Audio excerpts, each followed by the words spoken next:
So when it's green, the mic's live. Yeah.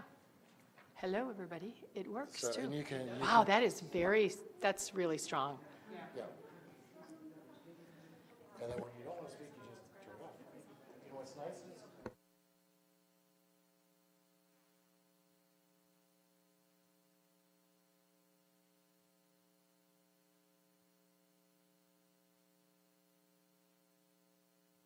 You just turn it on when you want to speak, I hear you, okay. and then you turn it off if you don't want to speak.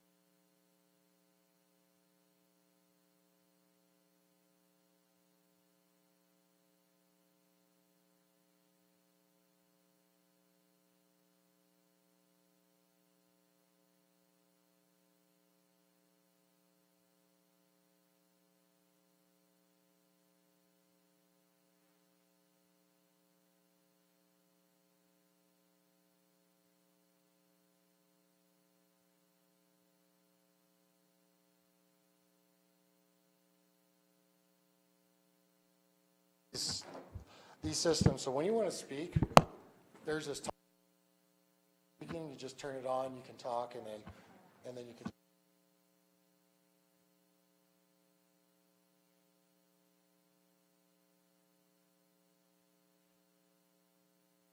When the mic isn't on, like, if I'm speaking, they actually have a speaker in here, so you can actually hear. But the mic is, when you have it on, the mic's on or the speaker's on.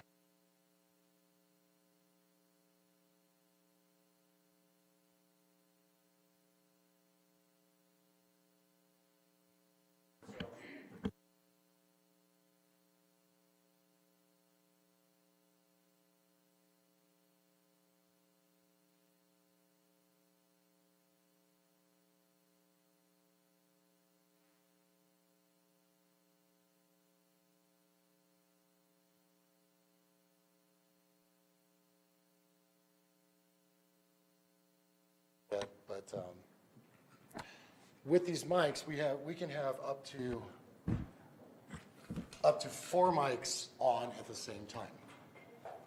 So we can have 4 people speaking, and you got people here that can speak. Go ahead and push yours. So the fifth one will actually be sitting there waiting, won't be active until somebody shuts their mic off, and then that's now ready to go. Excellent. Right. For now, yes. Right. We can set it up to do later. We can, once we get the name tags and everything, we can set it up where, this would be your request, and it would blink like that, and then the chair will be able to say, okay, that person can speak and turn on their mics. But for right now, we're just going to keep it basic, see how it works. Definitely. We tested the mics. You can bring them forward, talk into the mics. You can talk, when you talk into the mics, they're going in the speakers, and then you can also hear in the speakers in the actual bass itself. So they're, and I know there's, you can sit back. I know some people like to sit back and talk, but to really get to people here, I would try to bring it a little bit closer to you. And each one of you have your own mic. So, and don't do this like kind of stuff, because you'll get some feedback or something like that. But the reason why we have 4 mics is because of that feedback purposes. Now, with Linda does have the ability to mute all the mics if she needs to. So go there's a mute button right there.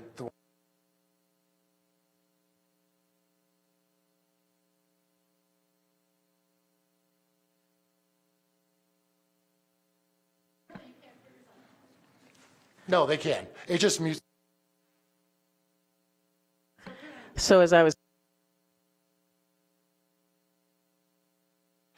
Yes, we're IT, we were playing with that mute button too.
I pressed the button. Is it working? It is working. Maybe we don't want them to work this well. I think we do. Maria, you'll have to sit back here.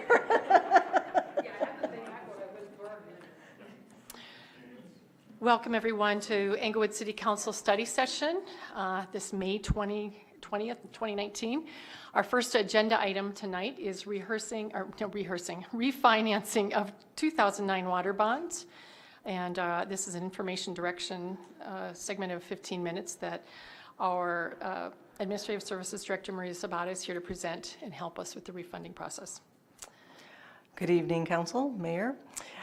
So tonight's discussion is really just to seek your direction to bring forth an ordinance at a later time with more updated financials related to the financing of the Series 2000 General Obligation Water Bonds.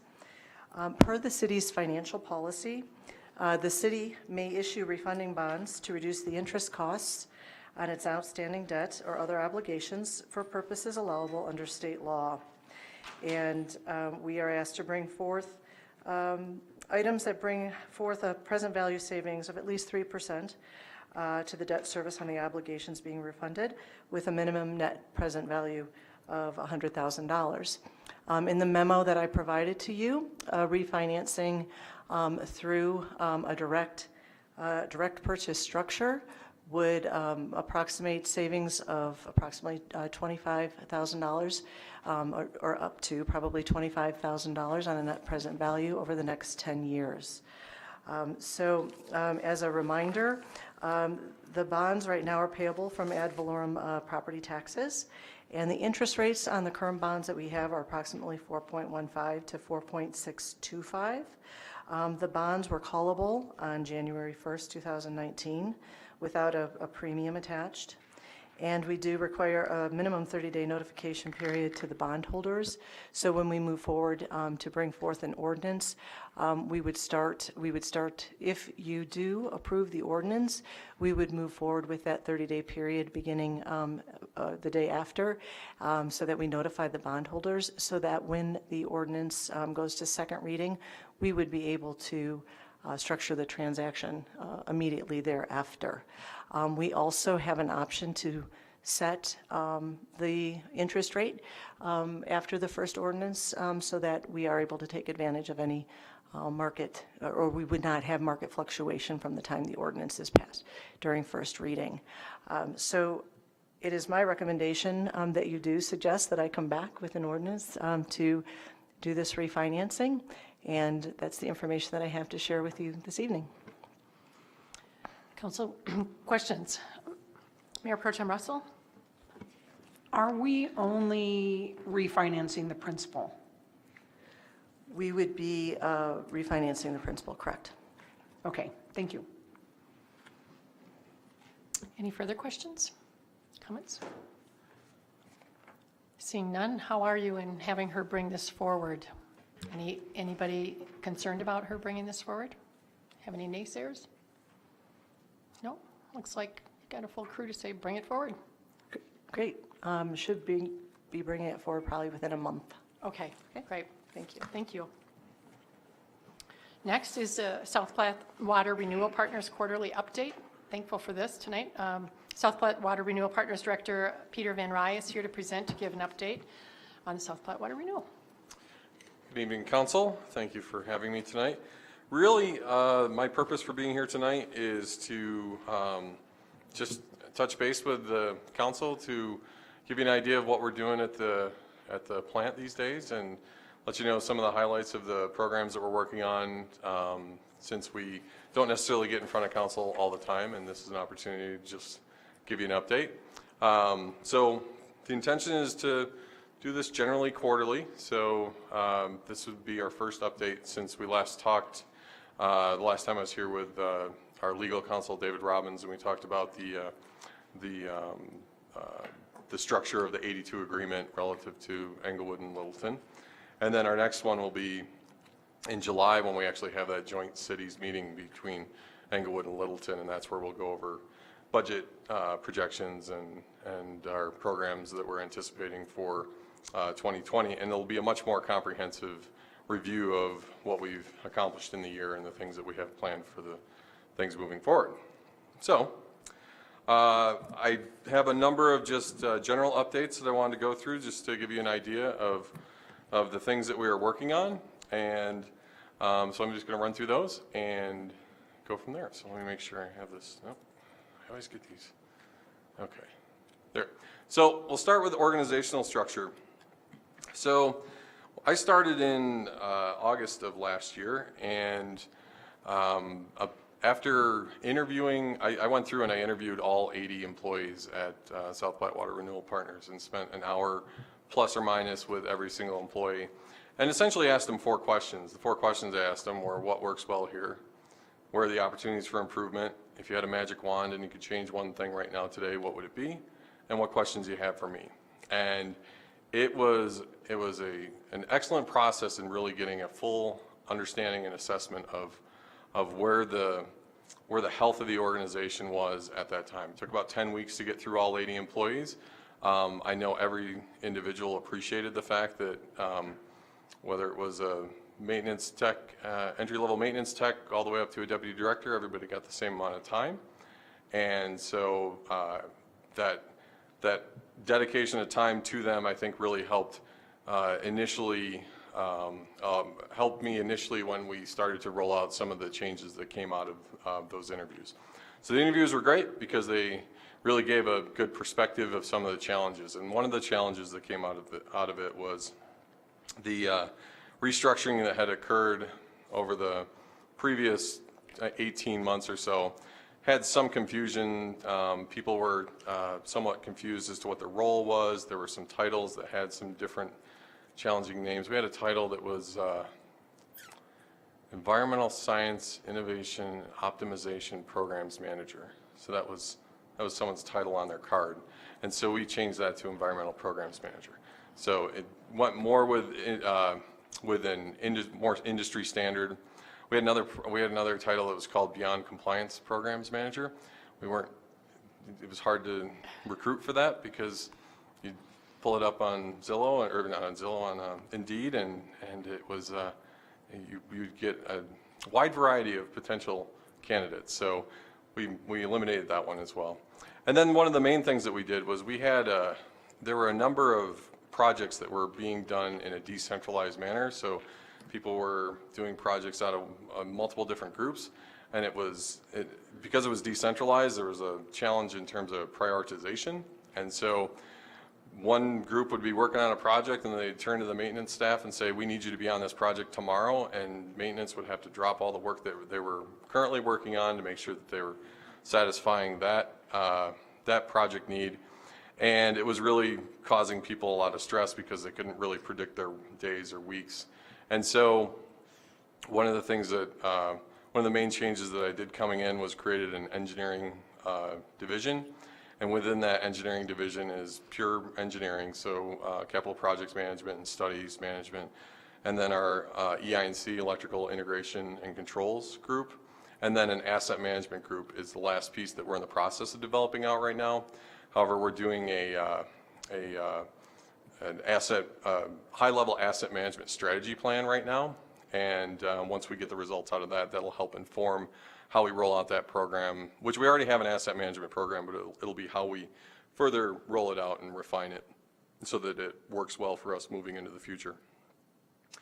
And so I think that those are the main general things that we did from an organizational structure. People have settled in, they understand their roles, I think, a lot better. The feedback I've gotten is that people appreciate the stability that it's created, and I think that's helped to really stabilize the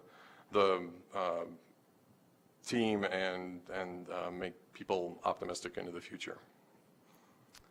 So I can answer questions along the way, or do one set of questions at the end. So how would we like to do it? Go ahead and, let's maybe go through the whole thing. Okay. I think we get further and find out. Sounds great. Okay, the next thing that we we've accomplished over the last, we've accomplished and are working on is the master plan and cost of service study. And so we talked a little bit about this a couple Saturdays ago. The master plan had begun prior to my coming on board with South Platte Water Renewal Partners. And when I got here, there were some decisions in terms of a direction that I wanted to take a step back and do an assessment of to make sure that they were the right decisions moving forward. And so we made a bit of a shift in strategy, and we'll talk about this much in greater detail on the 25th of July. But essentially what we did is we had the proposal prior to when I got here was to address the Reg 85 issues with phosphorus by doing a technology that's called biological phosphorus removal. And the challenge with that is there's not a lot of installations up and running yet. There are a few. And so it's not as tried and true as some of the other strategies out there. And there's a much more significant upfront capital cost. So the capital expenditure in the first 5 years would have been significantly higher than as it was proposed. And so we took a step back, redid the force ranking criteria, which helps you rank the technologies and determine which is the most appropriate. And within it, we put a little more focus on the financial component of the technology, because it could be the greatest technology in the world, but if we can't pay for it, it's not going to be a successful project. So I think we took a different approach in terms of trying to space it out in a way that will allow us to incrementally move into the technologies needed for Reg 85 and then ultimately Reg 31. And so what we did is we moved away from this biological process to a tried and true more chemical process. And chemical process is going to be needed no matter what, whether by the time you get to Reg 31, we will need chemical process to get our phosphorus and nitrogen levels down to the levels that we need. But by putting it up front, what we can do is we have a increase in operational costs, which we can manage year over year, but we eliminate that $10+ million. We eliminate $10+ million of upfront capital needed in that first 5-year period, which helps us as we're trying to slowly implement the technologies needed for 85 and 31. And so once we went through that process again, we determined a more short-term approach, which was to utilize this chemical process, which is tried and true, used across the country. And then ultimately that gives us time over the next 10 to 12 years to be able to select a technology that will meet those Reg 31 and those Reg 31 nitrogen and phosphorus rules. And so in 10 years in the wastewater industry, there are technologies that are being developed all the time. And so what this gives us is gives us time to hopefully see a technology that nobody's even created yet that maybe is the silver bullet for getting to phosphorus and nitrogen. Whereas if we had continued down the path of moving with BioP, that is a technology that is emerging, but we would have been locked in on that technology and not had the ability to adjust and incrementally improve. So that was probably one of the most significant changes that came out of the master plan in terms of a strategic approach. And so then what that does is that feeds into the cost of service analysis. And so the cost of service analysis started a bit later than I had originally anticipated when I got here. But the benefit of starting it later was by reducing that total number that's necessary in that 5-year period, we automatically reduce whatever the rate and revenue requirements are by that amount. So we may have lost 3 or 4 months in terms of that schedule getting there, but we started with a much lower number because now we're starting with the right starting number. And so that should help to minimize the abrupt impact of any large capital expenditures on the rates and fees. And it also, we took care to actually level it over the course of 10 years. So it's fairly smooth in terms of that, in terms of those expenditures, such that we don't have these big spikes and then these valleys, years that we're spending tens of millions of dollars versus years that we're spending like $1 million. It's got a general average over the 10-year period.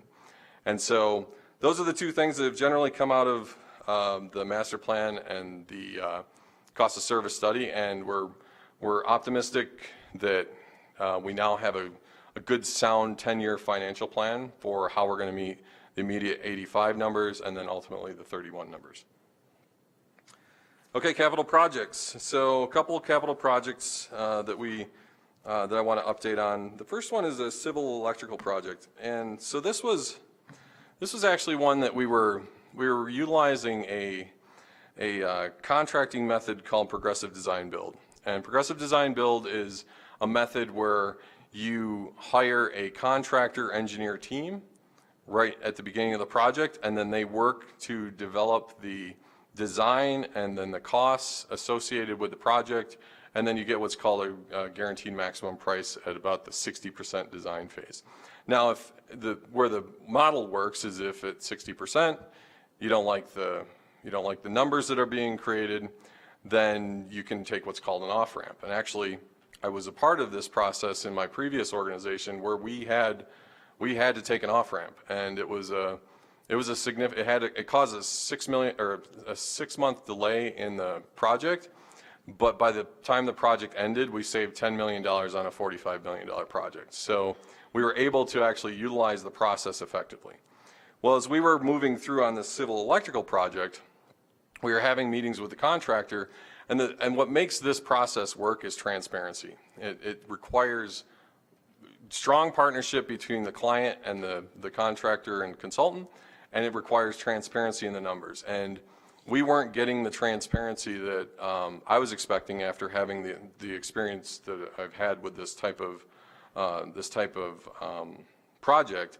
And so we killed the approach. And so we told the contractor and the consultant, sorry, we're not going to move forward because we don't feel like we're getting the best value of the city.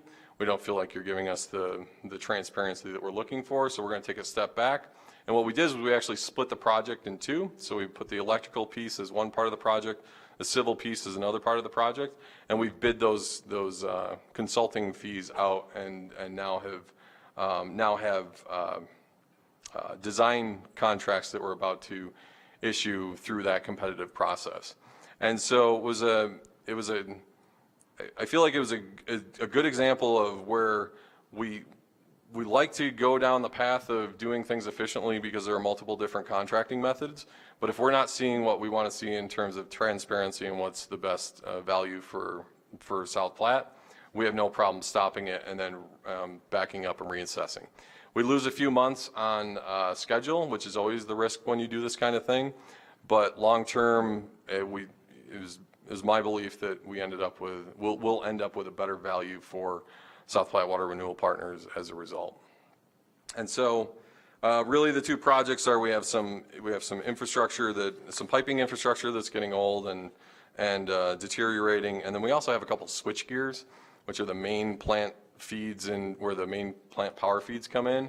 And the parts are circa 1976 or something like that, built in 1980, and they're at the end of their useful life. And so to get those replaced and reinstalled as new technology is going to be really good for us from a power perspective. Okay, the other project I wanted to give an update on was the biogas project, which is, yeah, I'm sorry. Yep, yeah, there's my master plan and cost of service study. Okay, and then so the biogas project, you can see we have some elements of it completed, which is the in-complex digester piping. So basically where the gas piping is to recover the gas off the digester. The pipeline installation, which is kind of hard to see on this one, but I'll see if I can do it with her. So it starts like right about there, it goes over this way, up, and goes around, and goes right to here. And if you can see, there's a white line that runs right through here. That's the Excel pipeline. And so again, where the biogas project is, we're geographically fortunate as it relates to the biogas project because of the fact that the pipeline is adjacent to our property. a lot of times the challenge is a pipeline that you'll be able to inject the gas in will be several miles away, and then you have to add all that capital cost to get to those pipelines. In this instance, we have it adjacent to our property, so it's really just running a pipeline through our property. And so as a reminder, this will basically recover the gas from our digesters. We anticipate, the estimate was it'll remove the equivalent of 17 million car miles of gas that would be flared into the air per year. And so from an atmospheric perspective, it really helps, just in terms of improving the air quality of the Denver metro area. So it's but the project is on schedule. We are looking to have skid installation coming in the next couple months, and essentially startup and commissioning occurring in July, which ideally, if we stay on track, we should be able to offer a tour after the July meeting at the plant to show everybody it'll still be under construction, so we'll get everybody hard hats, but to be able to see the project right nearing the end of its construction and when it's about to fire up. Okay, operations update. So, procurement policy. So on the procurement policy, we actually, as a result of that meeting that we had when I was here last with our legal counsel, David Robbins, we went back and worked with the two cities to develop a procurement policy that is consistent, that marries up the two cities' procurement policies in a way that creates as much consistency between the two, so that we have one specific to South Platte Water Renewal Partners. It's very similar to both cities. There are minor changes, there are minor differences between the two because the two cities have different procurement policies.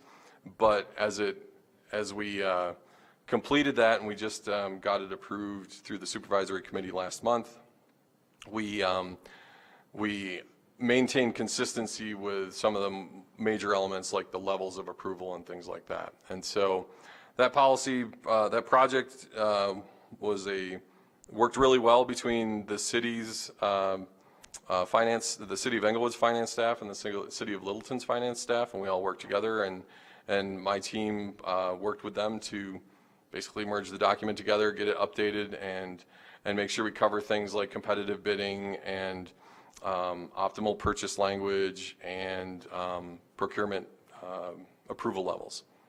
And so that was another thing that came out of our meeting in January, which I think has added some clarity for how we're moving forward as an organization. It's not on my quarterly update, but there was an operations update that's in your memo that I wanted to talk about briefly, which was in January we actually had, for some reason that we couldn't quite explain, we started seeing elevated nitrogen numbers and ammonia numbers, and we could not figure out why. And so it was in the beginning of January, and if we had kept the trend going, we would have not been in a good place as it related to the end of the month relative to our permit requirements. And so we immediately jumped on, the team got together, immediately started looking at alternatives on how to utilize the infrastructure that we have on the site. We have extra basins, we have extra tankage out there, and it came in really handy in this instance because what we did is we actually changed the way part of our process has worked.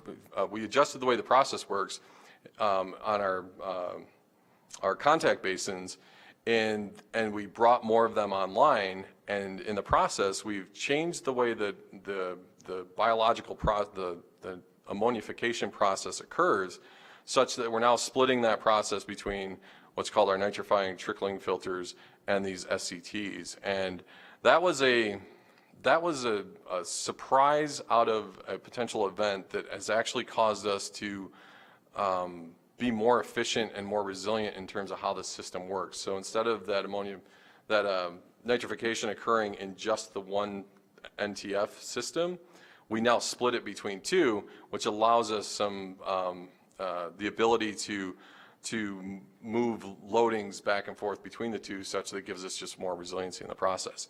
What was great about it was because of, it was almost like it just came out of nowhere, and the way that the engineering and operations team responded resulted in now we have this new way of operating the system, which is actually better utilizing the infrastructure that we have on the site. And so what I've challenged as a result, what I've challenged the team, the operations engineering and other members of the team is we have good infrastructure on this site, and we have excess capacity on this site. Innovate the excess capacity in ways that we can actually improve our process and improve our resiliency and improve the way we're actually treating wastewater through the process. And so, innovation is often thought of as, well, this is the newest, fanciest technology, and so we're going to do that. And so, and in this instance, what I've challenged them with is, we have a lot of great infrastructure out there. We have concrete and steel. Figure out ways that we can innovate that and utilize it in a better way, similar to this process issue that we had in January.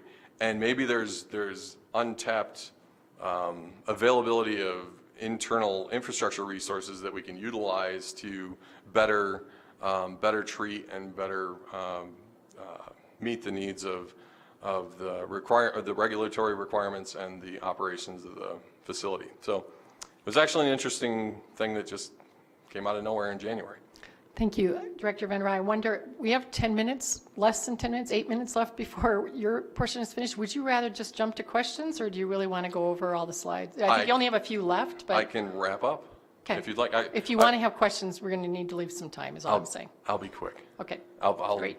Thank you. I will go in the accelerated mode now. So public outreach and education is actually my last one. And so we have a public outreach and education group that has done a lot of work with getting into Englewood STEM programs. And so we do a lot of work with elementary schools and other science, technology, engineering, math programs. And so the teachers are really liking the fact that our staff will come and give them basically an education on the how the wastewater plant works, and then we offer tours, and we have all kinds of tours with children and school grade groups, and also just other groups like Boy Scouts and Girl Scouts and things like that. And so it's a really successful thing that I think has really developed over the last couple of years. And then the last piece was there was an Earth Day river cleanup that about a dozen South Platte Water Renewal Partners staff participated in, and did basically a coordinated cleanup with Littleton and other organizations that did a really big long stretch of the Platte, and helped to remove tons and tons of garbage from the Platte River, which has helped improve the corridor. So I think I've left a couple minutes. So that's the end of my formal presentation. I'd be happy to take any questions. Great. You didn't have anything more to say about the study session in July? Just that it's on July 25th. It should be on everybody's calendar, I think. Nancy Fenton put it in on ours, so great. Questions or comments? Questions first, Councilmember? Anything?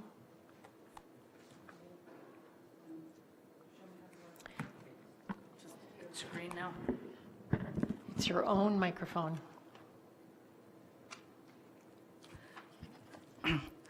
I was a little concerned when I saw the presentation for a quarterly report, but your presentation that you've given is impressive. I'm proud of what you've done. I'm proud of the way you've handled things, but I wish I had had that documented in here. You obviously have this written down. Just from the get-go, that you went ahead and met with all 80 employees, that you took something that we spent a lot of money for and said you wanted to go and take a look at it and evaluate it and revamp it so that you could take care of what you perceived as problems, is impressive to me. And I would like some of that bullet pointed and documented in the presentation so that I can wrap my head around it a little bit more than the fast-talking presentation that you have to give in a study session like this. Sure. There was some very important details that you did. When you're talking about saving $10 million or a 10-year process, I would like to have something that's before me documented. And if you have that written down, obviously you have it written down. I don't think you have every bit of that memorized. If you could share that with us, I would greatly appreciate it. I may have some more additional questions after I have an opportunity to see some of that detail that you've gone over. Sure. That we didn't have in here, but very proud of what you've done so far and what I'm hearing, and I'd like to be able to research it just a little bit more and see what kind of questions come out of that. That sounds great. And so. Thank you. Absolutely. I'll try and put together as many details on this. There were some things I was leaving for the 25th in terms of a broader presentation. And so I was kind of trying to give a I don't want to primer. spoil your thunder if that's it, Well- but I would prefer to have some of the information ahead of time to kind of look at it. So at least some of the things if you have, but I don't want, if you have some other things, I don't want to steal it from the Yeah. 25th either. Well, thank you. And I think we'll have a packet that will come out as part of the 25th. And what I'll do is I'll make sure at that point in time that we have more of this bulleted documented information. So you'll have that prior to that meeting, going into that meeting. And then we'll be able to go through and cover any questions that may come out of it. Thank you. I've been involved in this since 2003. I greatly appreciate what you've done. It sounds very impressive. Thank you. Well, thank you. Thank you. Councilmember Martinez. Thank you for this update. It's really great to see everything that's going on. With the Regulation 31, how far out is that? Because Regulation 85 comes first, right? And Yep. then 31? So Reg 85, we have to have those improvements in and online by 2023. Okay. Reg 31, we actually have, the state has what's called an incentive program, and we're participating in that incentive program. And so if we treat to a lower level for nitrogen and phosphorus right now, which we can do by utilizing methanol in our process, what happens is we buy years of delay in terms of actually implementing the long-term solution. And so what it does is it allows us to push out, we can get up to 10 years of incentive credit to push us out to the point where we don't have to have the significant capital expenditure, which it will be a significant capital expenditure, online until 2042. So if we didn't participate that, you push that up 10 years. And so it's important for us, and we've done analysis to make sure that we're sure on this, but it's important for us to be part of that incentive program because of that 10 years that allows us to delay and build funding for those large capital investments. Okay, great, that's helpful. And also just want to chime in on the river cleanup. I participated in that, and it was really cool to see how many people came and the enthusiasm from a lot of your staff that was there helping, and it was really fun. Well, thank you. Well, I mean, we got I can't believe, it was really cool to see how much we got out of that in terms of volume. You know, when we first started, it didn't seem like there was going to be that much, but to see these numbers, 3,600 pounds of trash, Yeah, it's crazy. Yeah, it's pretty impressive. Yeah, so great event. Well, Happy thank to you. see those numbers. And thank you for participating. Yeah, that's fun. Any other questions or comments from council? We have a couple minutes. This is great to see, and I would love to. Do you do written quarterly reports as well? We Have we? We haven't before. I mean, it's something that we could do. We could probably take the supervisory committee reports and condense them into quarterly reports. Really, this was just the first time out of that process, and so I think that maybe that's a way to do it. Is we condense the previous quarter's work on the supervisory committee minutes and notes, and then add some of these other things that wouldn't be in there, which would be like the restructuring information and things like that. Yeah, it may be particularly helpful for the public when they can't listen to this, and it's just a PowerPoint, which is great. It guides the conversation, but your bullet points in the memo don't quite go to the depth of the things that you've done, which I think would be really helpful for the citizens to see. Okay. I do have a question regarding the operational update.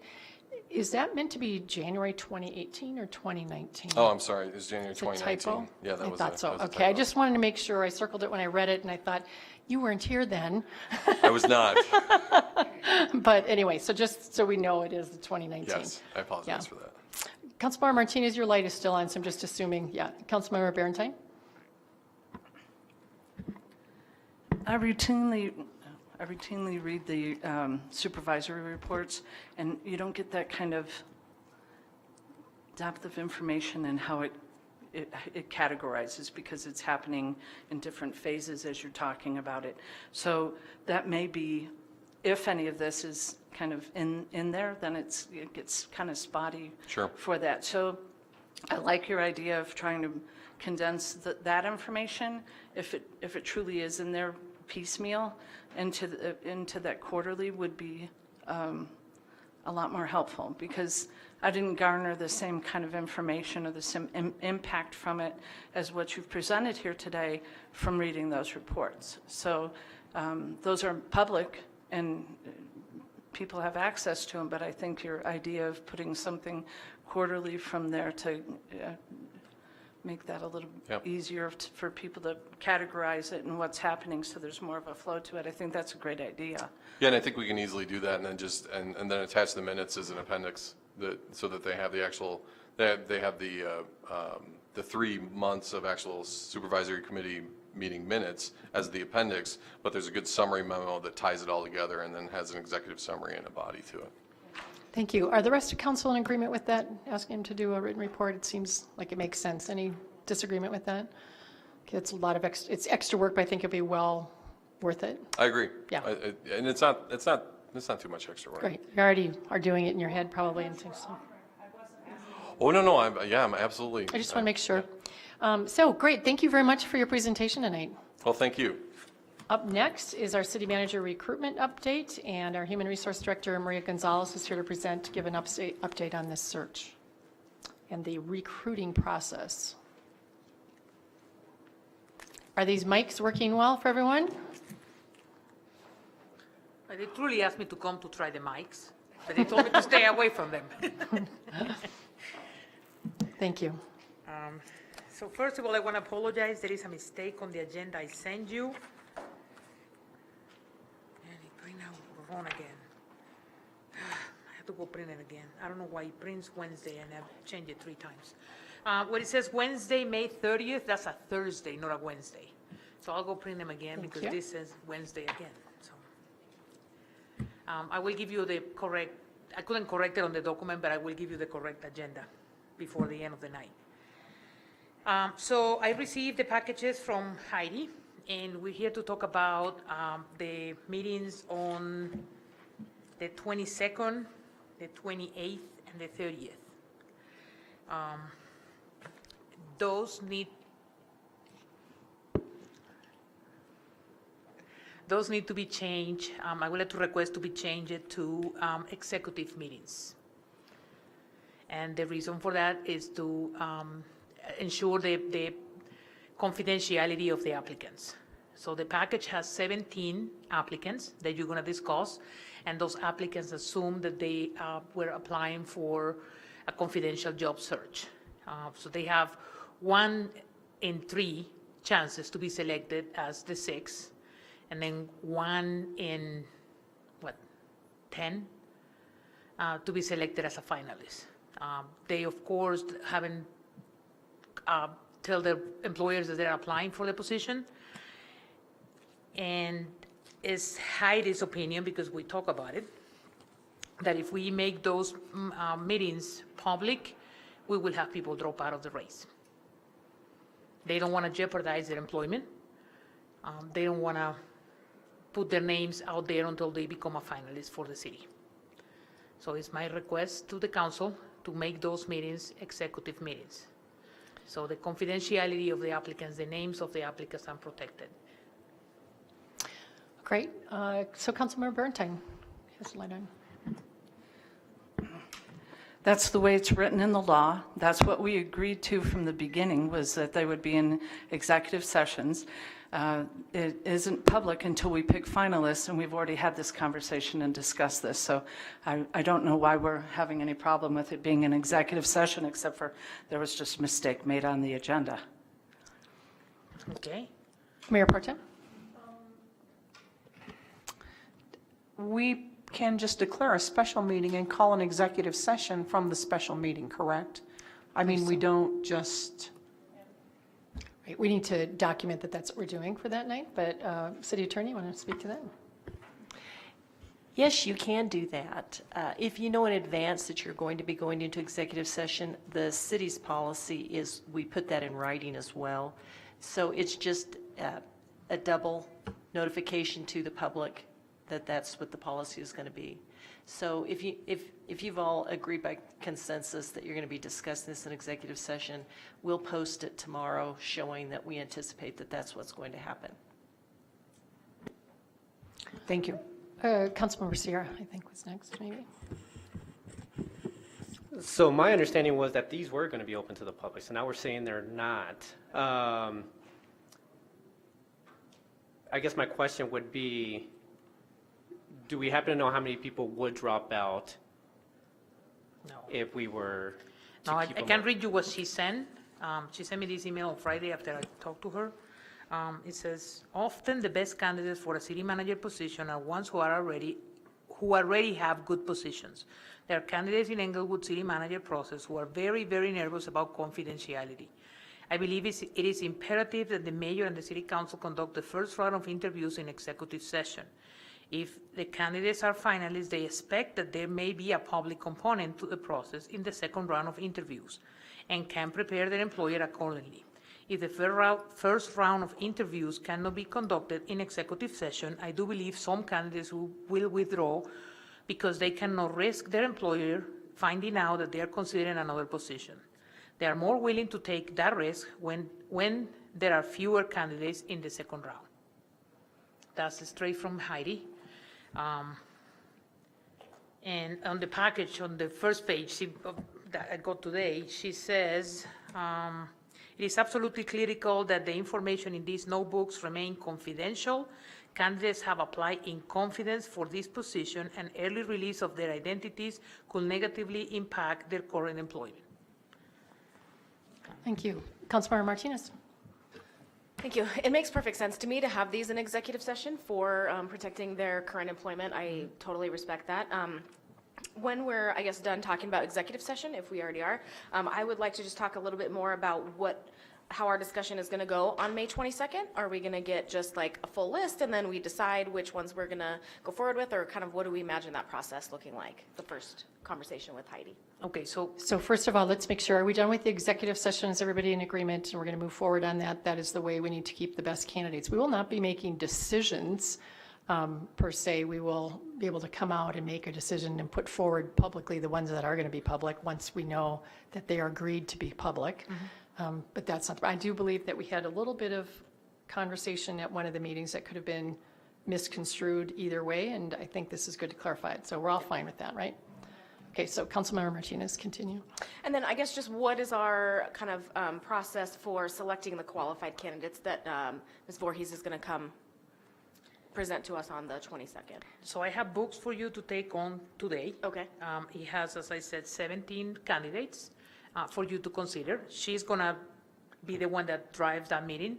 I guess she has a summary, a table with a summary with the information.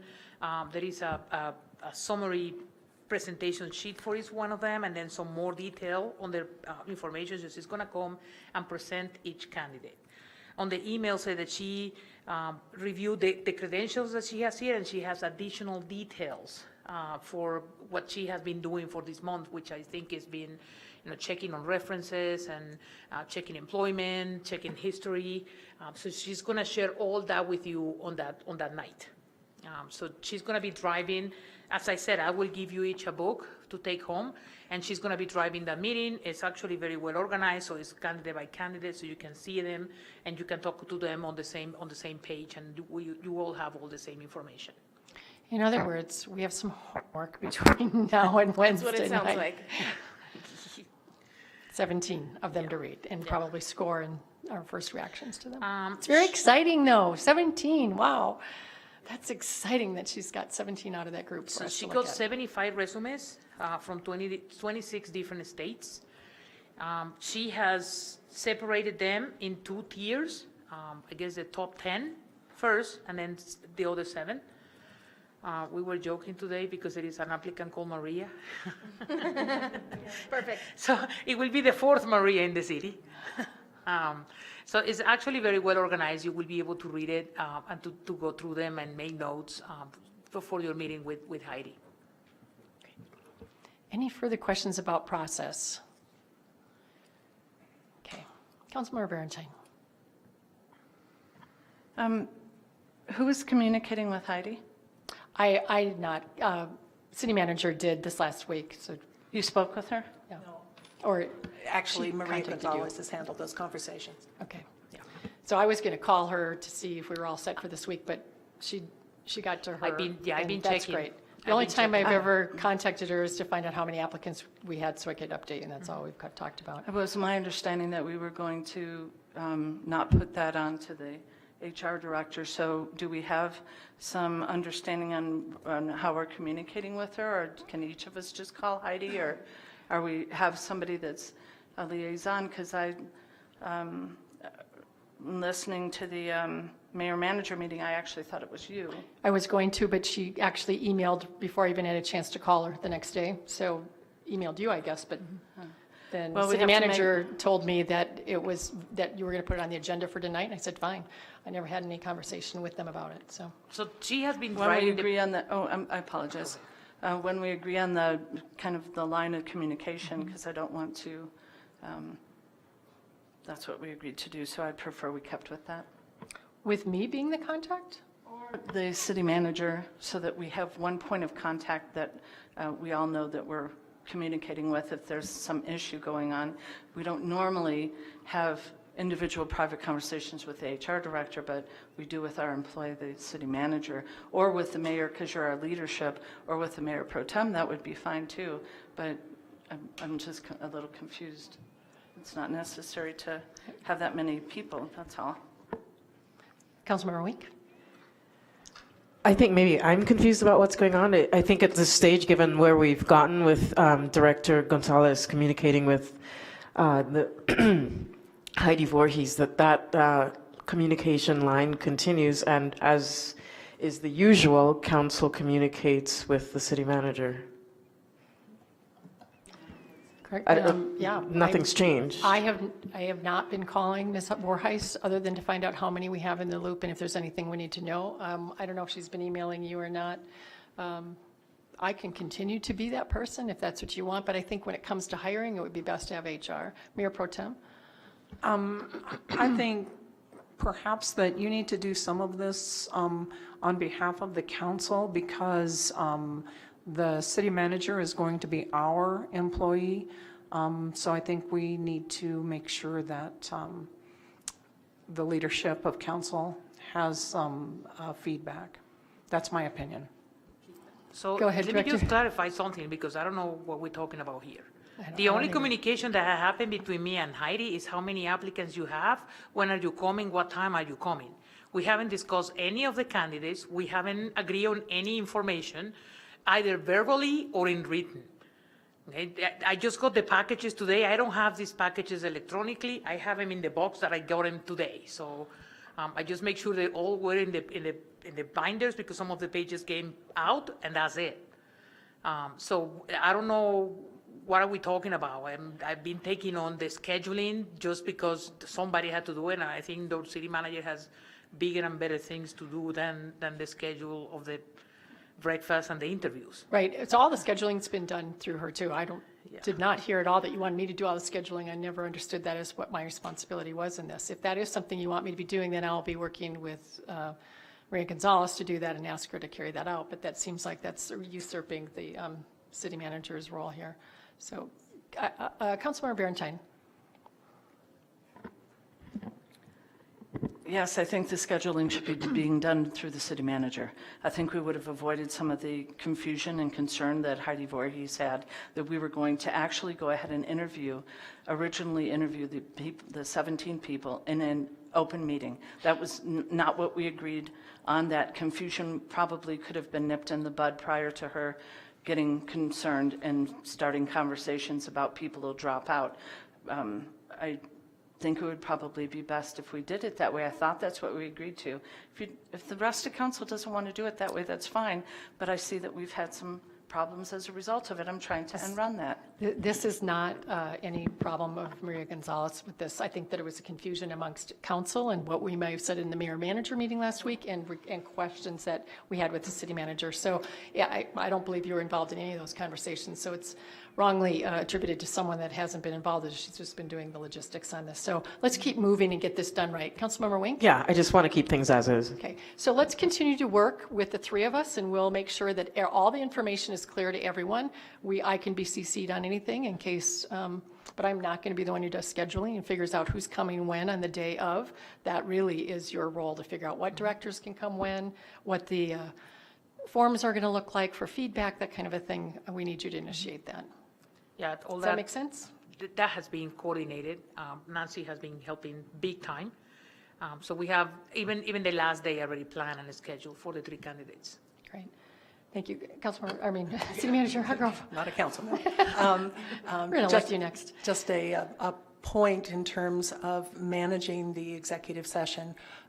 Would you like me to attend, take notes? Would you like Ms. Gonzalez to attend as the HR person and provide any feedback that she has? Neither one of us, I don't think it's necessary that I'm there by any means, but just to make sure that if there are any questions about resumes or unique copies or that kind of support, wasn't sure what you wanted to do. Well, that's interesting. Council, do you have any concerns or interests of having one of the two in the room? Mayor Pro Tem? I think this is a decision of this council, and I think it's the council that needs to be in the meeting. And Heidi Voorhees, we have hired her to take care of everything, and so I think that's how we ought to address it. Yes, we certainly will be the ones making the decision. So you don't see any need to have a staff person in the room for any reason. You can have someone on hand. Anybody else? All right. I think in the past we've not had anybody there, so it doesn't seem like, as long as there's someone close by, if we need something, my hunches will have everything. So I just want everyone to know, for full disclosure, I've not seen these. I didn't even know we were getting 17 tonight, and these are to be kept under lock and key. These are extremely confidential documents. So as you get them tonight, make sure they stay in your possession and in a good, safe place at your home or wherever you keep things. Great. All right. Any other questions? Great. Thank you. Thank you. Moving forward. Last but not least is item 4, Emergency Management Information Direction. Interim City Manager Dorothy Hargrove is here to provide a verbal update regarding the status of ongoing discussions with the Arapahoe County Office of Emergency Management for the provision of emergency management services for Englewood. Thank you. As it clearly states, I only have a verbal update because we're working with staff in Arapahoe County doing some wordsmithing back and forth about a possible IGA. So there's nothing agreed between the two of us at this point. But at the request of Mayor Pro Tem, she wanted an update on where we were. I will say that we've had several conversations with the Office of Emergency Management for Arapahoe County. They're very interested in working with us and are eager to provide what support they can. We've sent a draft IGA to them. Their legal is looking at it as well.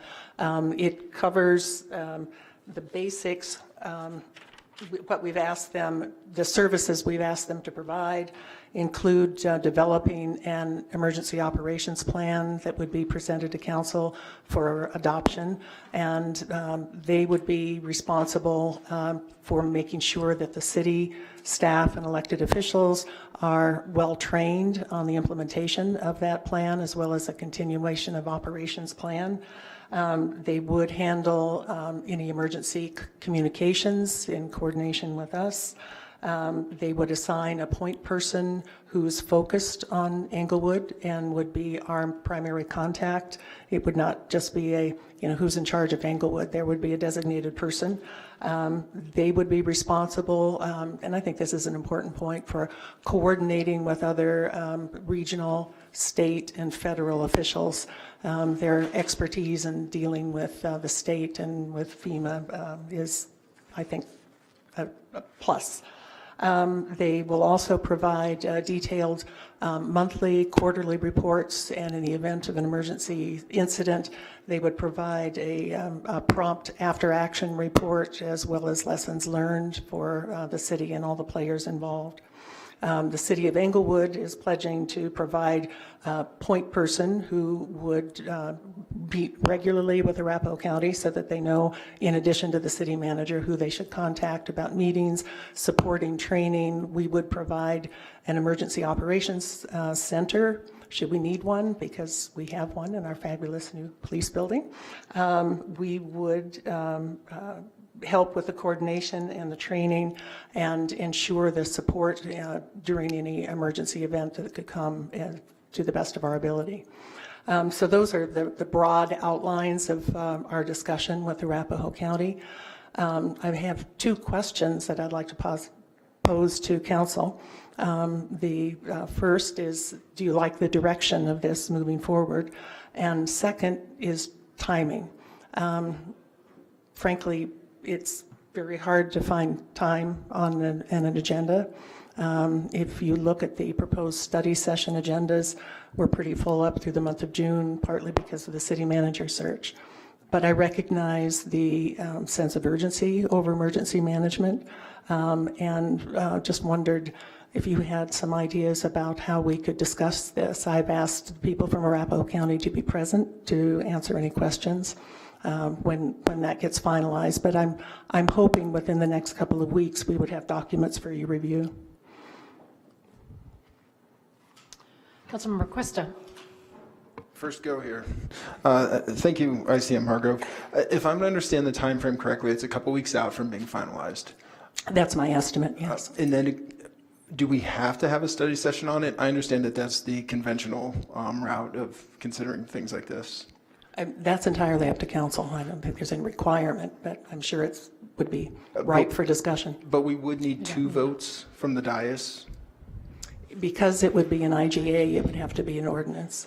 I would also say that because there was no money allocated this year for emergency management, that any of the startup costs and ongoing costs, we're still very much in the beginning stages of figuring out cost.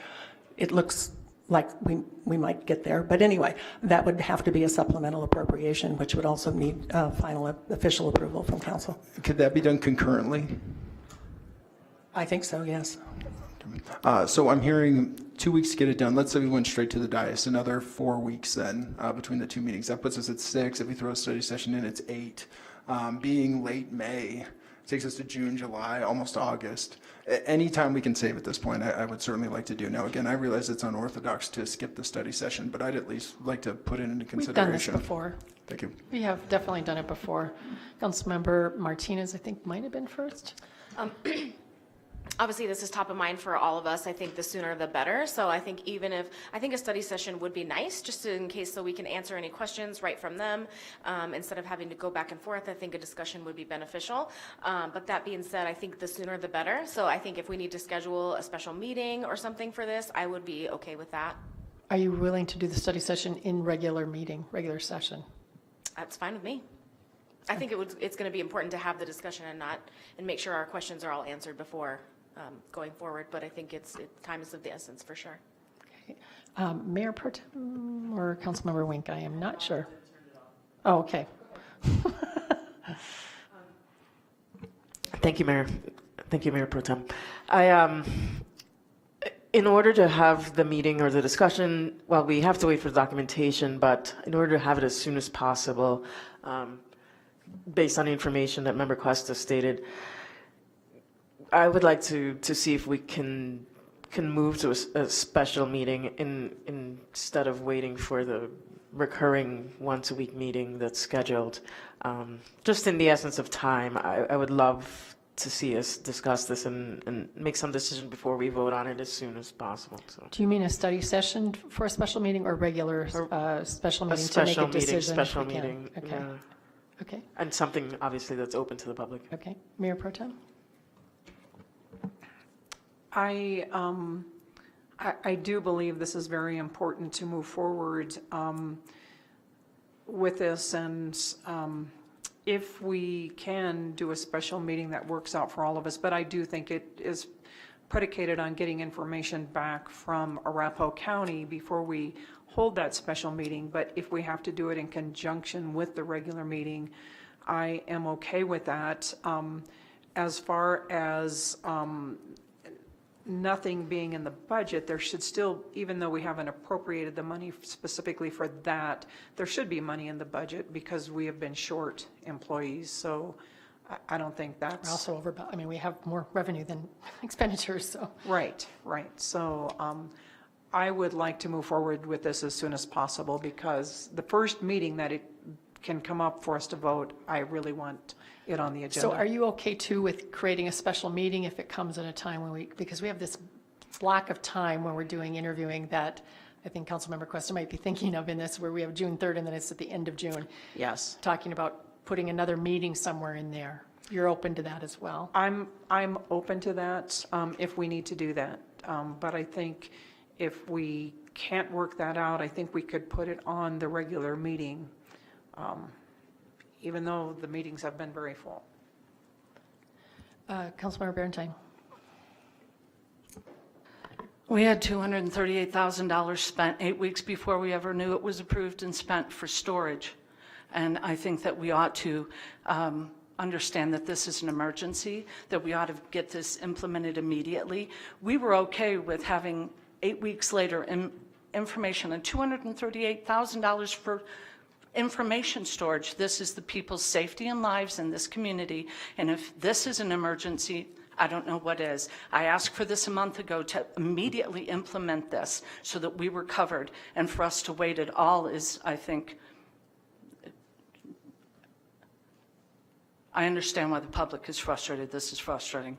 If we would allow for an emergency measure to be used for $238,000 to be spent, and we find out about it 8 weeks later, and we're all good with it, and no consequences to it, I don't know what we would appropriately use the emergency measures for. So I think that it ought to be immediate, and if we need to do meeting or get information or whatever it is, we were okay with not having information for that. I think we could work out the details. There could be something that covers us in the meantime, like for tomorrow. It's May 20th and we still don't have a plan, and we have known this for now almost a year. And the people in this community, in this building, are still at risk, and we're still messing around. So I don't know why we're not considering emergency measures at this point. Great. Sounds like everybody's ready to do a special meeting. I just want to remind everybody that we absolutely did talk about this in the form of actually creating a position, and it was voted down by people, and so we could not get a consensus even to move it. Yeah, and so I mean, we're in this place for a number of reasons that, let me speak. If you want to say what you want to say, which you did, I can also say, which you took us over the hour. I do want to say that it is really important for us to remember that we're all in this together. We set up a policy so that we wouldn't do this again like we did with the IT thing. That is what we all agreed with. It's not, you know, he or she said, it really is. So let's pull together and do this right. Let's wait for the IGA. In the meantime, we do have an emergency leader of the city. That is the interim city manager. She has a core of team which will respond if we have a major emergency, which has really great personnel under it. Many of them which have the kinds of NIMS training that you need to take care of the things that we need to take care of. Everybody's in this together. Let's keep moving forward together and not point fingers. Otherwise, we can get into an interesting game on that. All right? Let's go in there and let's do some good stuff tonight. We've got a great long list. 5-minute break before you get there. This meeting